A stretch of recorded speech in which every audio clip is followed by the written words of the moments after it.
দেশে বিদেশে জঙ্গিদের সরকার হিসেবে প্রতিষ্ঠিত করার জন্য যেই তিনটি ঘটনা, কখনোই না। তো জামাত যত ইসলামী আওয়ামী লীগের চরিত্র ধারণ করছে না কেন, ব্যক্তির বিরুদ্ধে নাই কিন্তু মন্ত্রণালয় কি দুর্নীতিমুক্ত ছিল? Of course not.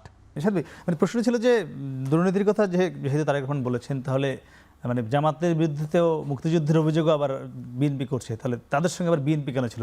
আমি যদি তার কথা শেষ ধরতে পারি।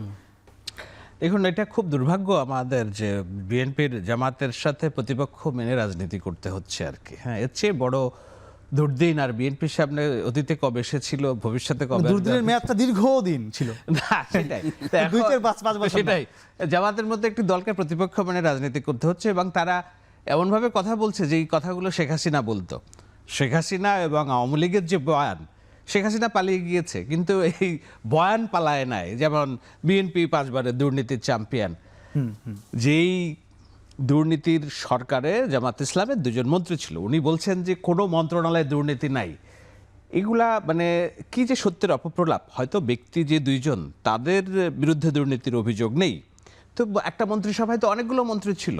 কয়জন মন্ত্রীর বিরুদ্ধে দুর্নীতির অভিযোগে আটক হয়েছে মন্ত্রীরা? ব্যক্তির বিরুদ্ধে নাই কিন্তু মন্ত্রণালয় কি দুর্নীতিমুক্ত ছিল? Of course not. ওই মন্ত্রণালয়ের দায়িত্বেও তো ওনারা ছিলেন। আর একটা যে আছে শুধু ওই দুর্নীতির কথা, এখন তারেক রহমান তো এটাও বলতে পারেন যে ওই সময় বাংলাদেশের সরকারকে দেশে বিদেশে জঙ্গিদের সরকার হিসেবে প্রতিষ্ঠিত করার জন্য যেই তিনটি ঘটনা, এর সবগুলো তখন জামাত ইসলামের 2 মন্ত্রী দ্বারা সংঘটিত হয়েছে। কোনটি কোনটি? 21শে আগস্টের গ্রেনেড হামলা, এখানে কে কে আসামি? 10 ট্রাক অস্ত্র। আসামি কারা কারা? আমি তো বললাম তারেক রহমান এটা বলতে পারতো, কারণ তারেক রহমানও সেই মামলার আসামি কিনা?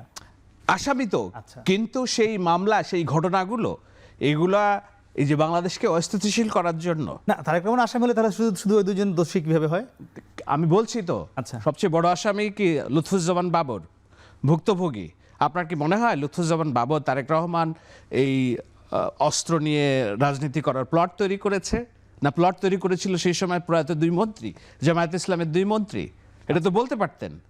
দুর্নীতির ভাগ যদি বিএনপির ঘাড়ে আসে, এই জঙ্গিবাদের উত্থানের দায়িত্ব জামাতের সাবেক মন্ত্রীদের ঘাড়ে উত্থান অবশ্যই। হ্যাঁ, বিএনপি কি তুলে নাই? ওই জন্য বলছি আমাদের অথচ গত 17টা বছর বিএনপিকে ন্যাশনালি ইন্টারন্যাশনালি জঙ্গিবাদের পৃষ্ঠপোষক হিসেবে এই ইলজামটা নিতে হয়েছে। এই জন্য বলছি যে আমাদের দুর্ভাগ্য, কত বড় দুর্ভাগ্য যে জামাত ইসলামের সাথে আজকে বিএনপি রাজনীতি করতে হচ্ছে, যারা একটা শেখ হাসিনা আওয়ামী লীগের ডুপ্লিকেট। এটা একটা দুর্ভাগ্য না? তো যাই হোক, এখন পলিটিক্যাল রেটরিক হিসেবে কিছু কথাবার্তা আসছে। এই দুর্নীতি, শেখ হাসিনা জয় বিএনপিকে যেভাবে কাবু করার কথা বলতো, হারিয়ে গেছে, কিন্তু জামাত ওই একই অস্ত্রটা ব্যবহার করছে এবং তারা ভাবছে যে শুধু জামাত একা বলছে না, বিএনপি বলছে, মানে উভয় বলছে। উভয়, এটা শুরু হয়েছে জামাতের তরফ থেকে। স্টার্টিংটা জামাত ভাবছে যেহেতু আওয়ামী লীগ নেই, সুতরাং বিএনপির সবচেয়ে প্রতিপক্ষ হিসেবে আমরাই এখন ওই কোটটা পড়লাম। এখন দেখেন, একটা বানর যদি মানুষের পোশাক পরে, তারা কিন্তু বানরই লাগে, মানুষ লাগে না, কখনোই না। তো জামাত যত ইসলামী আওয়ামী লীগের চরিত্র ধারণ করছে না কেন, এটা তো মানে এটা বেমানান খুব। আরেকটি বিষয় আপনার কাছে জানতে চাই, আমরা যতদূর জানি আপনি বিএনপিকে বুদ্ধি পরামর্শ দিয়ে থাকেন, আমাদের কাছে যদি আমার বুদ্ধি নাই কি না মনে হয়, সেটা না নিলে সেটা আপনার জন্য ব্যর্থতা, বিএনপি না যদি না নেয়। আমার প্রশ্ন হলো যে এখন পর্যন্ত তারেক রহমান সরাসরি হ্যাঁ ভোটের পক্ষে কোথাও প্রচারণা বা ভোট চায়নি, হ্যাঁ ভোট, গণভোটের বিষয়। কিন্তু বিএনপির আমরা দেখেছি ঢাকা শহরে বিভিন্ন ব্যানার ফেস্টুনে হ্যাঁ ভোটের কথা বলেছে, বা অন্যান্য কয়েকজন শীর্ষ নেতা বলেছেন, কিন্তু তারেক রহমান সরাসরি বলেননি, যেটি আবার জামাতের শীর্ষ নেতা বা অন্যান্য শীর্ষ সকল নেতাই বলছেন। তারেক রহমানকে কি আপনারা হ্যাঁ ভোটের পক্ষে ভোট চাইতে নিষেধ করছেন কিনা, যারা বুদ্ধি দিচ্ছেন? আমি সত্য জানবো। তো দর্শক, তার আগে আপনাকে এই বিরতির আগেই আপনাকে একটা প্রশ্ন করি, এনসিপি হ্যাঁ ভোটের পক্ষে সবচেয়ে বড় প্রচারণাটা চালাচ্ছে, তারা জুলাই সনদে স্বাক্ষর করেছে কিনা? এখন আমার জানার মধ্যে করেনি, যে আমি ঐত্র জানাবো হ্যাঁ ভোটের